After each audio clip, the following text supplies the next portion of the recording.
morning, Mami. Assalamualaikum. Hai. So, pagi ni saya nak buat sarapan mi goreng untuk anak saya.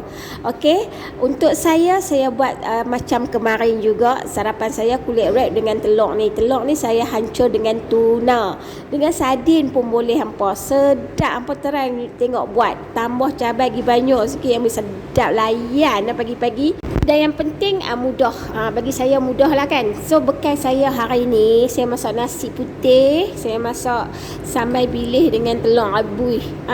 Yang tu saja saya punya bekal. Saya sebenarnya dah ambil video, pokoknya saya lupa tekan. So tak ada lah gambar, tak ada lah video. Hak tu geram sungguh lah time saya kelang kabut tu. Dia jadi macam-macam lah.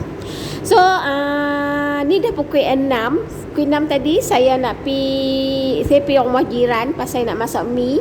Tapi jiran tak buka pintu lagi, so saya masak dulu saya punya sarapan. Dah pukul 6.30 baru saya pergi rumah jiran lah untuk masak mi.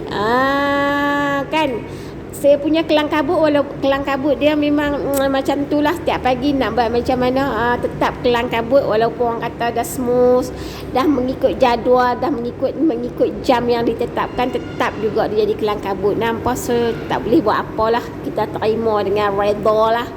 Nyari-nyari lupa nak masukkan tauge. Padahal tauge duduk tepi hidung saja pun tak nampak. Nah hampa, pening dah kan.